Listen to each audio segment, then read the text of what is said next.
Robert from Food for the Pit, and what the cephalopod, eater of birds, gin, and slow forever make me think of? Paella, inspired by the band Cobalt.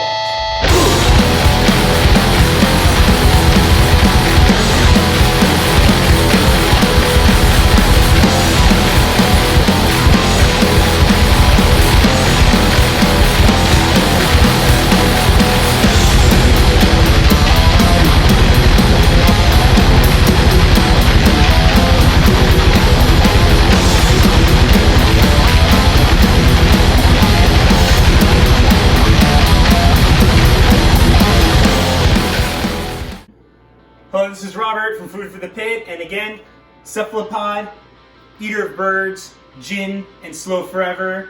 And what we're making today is paella from the band Cobalt. As you see, we have the album Gin, Eater of Birds, and Slow Forever. All the album titles, all of the band, and how that's going to inspire what we're making here today. I want to introduce you to our band members of our paella. And first, we're going to start with the vegetables. We have our red bell pepper, our shishito pepper, snow pea, plum tomato, we have a bay leaf, garlic clove, saffron, dried chili, smoked paprika, tomato paste, cephalopod or squid from the album Eater of Birds. We have shrimp, clams, we have chicken thighs from the Eater of Birds. We have pork ribs, our rice, the bomba rice, and last but not least, from the album Gin. And where we're gonna get slow forever from, because paella takes a little while to cook to make it right. We're talking 1 to 2 hours, and it's pretty slow if you're looking to make it meal. I'm gonna cut our vegetables now for the paella, which is what we're gonna need is the red pepper and the tomato.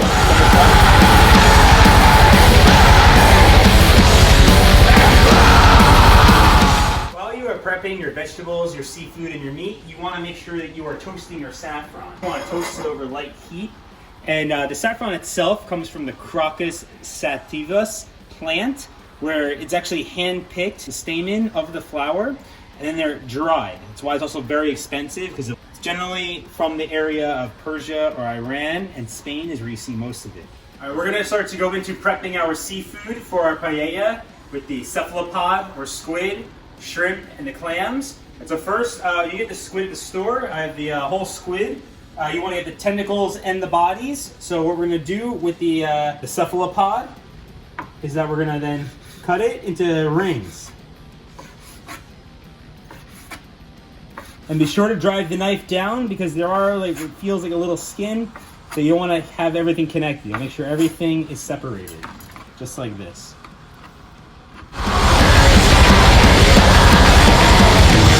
Next we have our shrimp.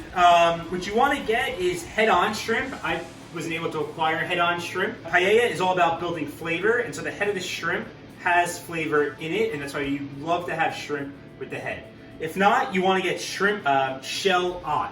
Now you have the choice to either cook it with the shell still on, or you can take the shell off and then save the shells to continue to cook with your paella. I'm going to take these shells off first by peeling right here. And that separates it from the tail because we want to keep the tail on there. And then we can just peel all of this off very easily without any problem. Again, save the shells. This is flavor. We want to keep all flavor to make our broth for the paella. Next, what we're going to do is we got to make sure for the people who don't like any of the stuff in the shrimp, we're going to take out the vein in the shrimp. So you're just going to cut right down the back and then see if there's anything inside. And we do have a little bit. And so we're just going to take that out. We're using 8 here today, 2 per person. This is going to serve 4 people, this paella. And there you go. Now our shrimp are ready. Clams, and you're trying to work with clams, or any seafood like mussels as well, or any bivalves, you want to make sure you purge and clean the clams. How you're going to do that is that you're going to run them under cold water, and what this is going to do is have them release their sand or any kind of sediment they may have in themselves, as well as you're going to need to scrub them to make sure that there's no sand on the exterior of the clam.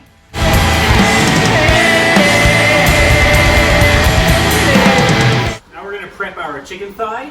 And again, we're using the thigh because this is a longer cooking process than a breast. And it also flavor. Again, the idea of a paella is flavor. So what we're gonna do with the thigh is we're gonna cut it in half on the bone to extract more surface area to get more flavor.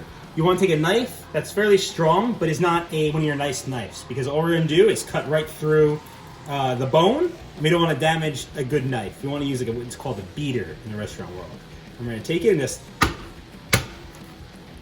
and then cut right through. So then you have bones cut, smaller pieces, more extraction, more flavor, and a better paella. And then we have our eater of birds.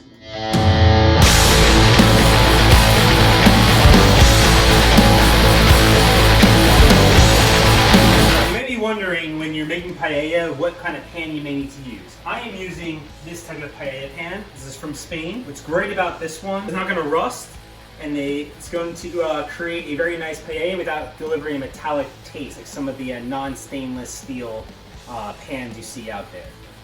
We're going to start the paella now as we think about all of those cool ingredients in the band Cobalt. Here by first searing off our chicken and our pork ribs. At first we're just going to season it with a little bit of salt. You don't need too much salt, but you want to make sure you get it in there. We're going to use olive oil here, and we're going to add olive oil in increments. So we're going to start with skin side down.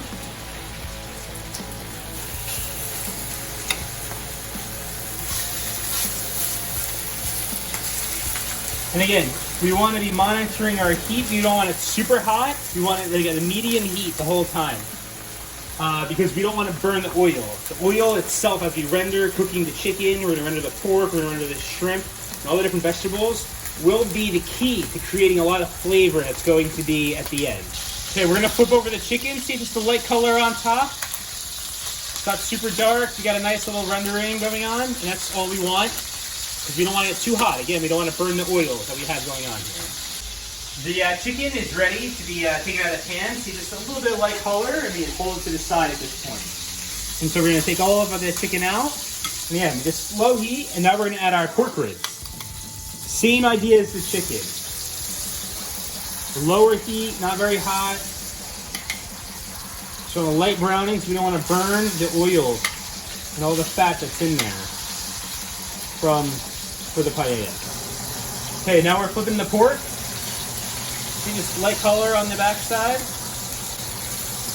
And get it in the fat.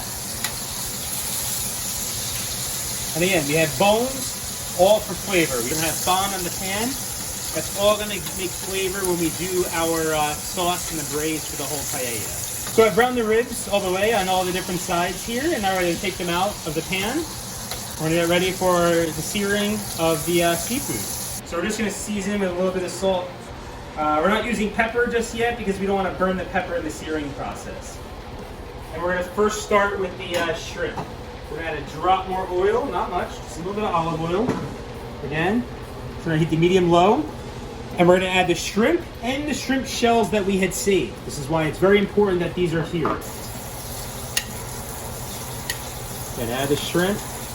Don't want it too hot. You got a lot of nice spawn going on from the pork earlier. And we're going to get more as we roast off this. Again, we're not cooking the shrimp all the way. We're just searing them off.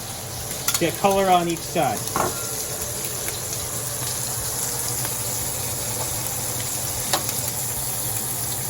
We have our color, we're going to take them out. Continue to cook the shells until they've all got a nice roast to them. It's all going to give flavor. It's actually has more flavor than the shrimp itself, these shells. Okay, these are about ready. Let's take them out. All right, we're going to go in now with our squid, or the cephalopod. We're just going to add just a drop of oil in more. And then we're going to drop these in. It's going to be quick. We're just going to do a light searing on this, and we're going to take them out. You want to keep these separate, because the juice, from what I was told, is what's going to help make things potentially scorch. So I don't want to mix that with our other ingredients just yet. We're going to start roasting off the vegetables and the chorizo. First we're going to do is our shishito peppers.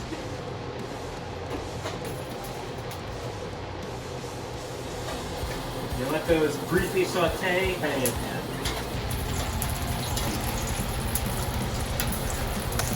Hear the popping? The popping is a good sign. They start getting a little of that color. We don't want these overcooked. We just want to get a nice light sear. Now that we've taken our shishitos out of the pan, next in line is our snow peas in the pan. Just a little bit of salt. Okay, now that we have all of that seared off, we crushed a little bit of these garlic cloves. We're going to throw them in the pan.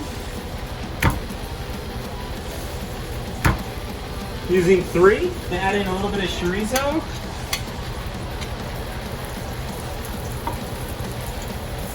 We're just lightly get the pan started this way. Now what we're starting is the base of our liquid and our cooking medium that we're going to use to cook the rice. All right, now we're going to add our tomatoes and the peppers to the pan. Now that our garlic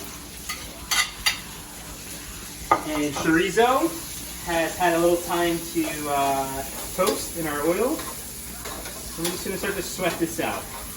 I have the peppers. These will start to disintegrate into the braising liquid at the end. You won't even really notice them. And it'll add a nice little pepper flavor to the whole thing.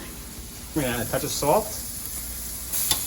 And the moisture from the vegetables is also going to help bring up some of the fond that's been on the pan from searing off the shrimp, the chicken, the ribs, and the squid. We're going to add tomato paste. It's very important that we add the tomato paste. It's going to provide backbone. And we're going to add 2.5 tablespoons. While we're adding the tomato paste, we're going to take our saffron. We're going to squish it with our hands to break it up into small pieces. And then we're going to lightly saute. And you can really smell the saffron blooming, and you know you're in for a real treat soon. Well, not really soon. Just a little bit of time. Good paella takes time. We're going to start to add back our pork ribs, our chicken thighs, all to our pan here. And we're going to start to add all the meat in increments to create a cooking medium that'll soon cook our rice. It's all about building flavor. You want all of the juice from the pan to get back into your pot.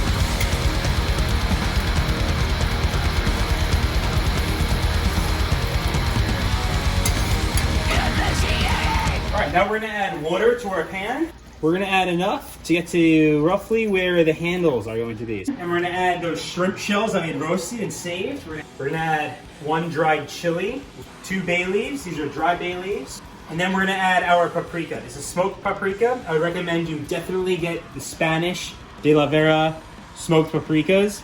To me, it's the best paprika. And you smell this versus what you're going to buy at the store.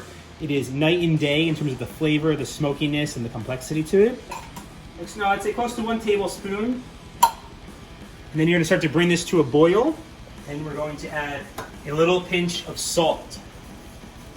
Stir off, make sure you have anything that's left over on your tongs or whatever you're using, gets all back.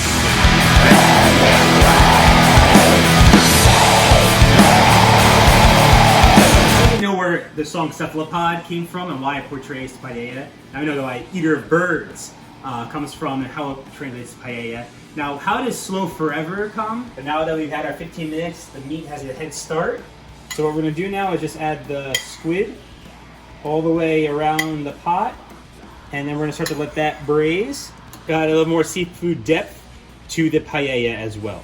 And then let it do its thing. And so now it's time to add the shrimp. We're going to add all of our shrimp into the pot, and they're going to finish cooking in this way.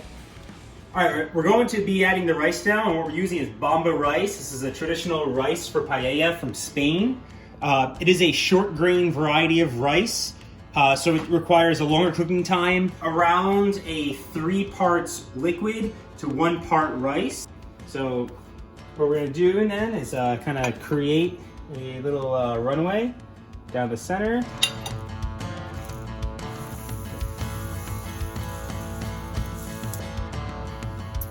And then we're going to bring it up and then move the rice all the way underneath. And we're going to shimmy it with the fork here. With a spoon to be able to get it to all the crevices.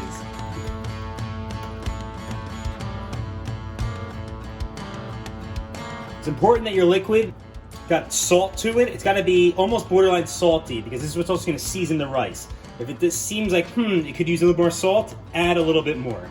We're going to add our clams now. You want to just shimmy them in there again because they're going to steam open in the rice with all the other meat. Just want to do a quick toss in there. Sprinkle our snow peas over the top. And a little bit of our shishito peppers, which I had sliced after I had roasted them. I turn on the back burner also, a wider range of cooking and even cooking. And then we just whip.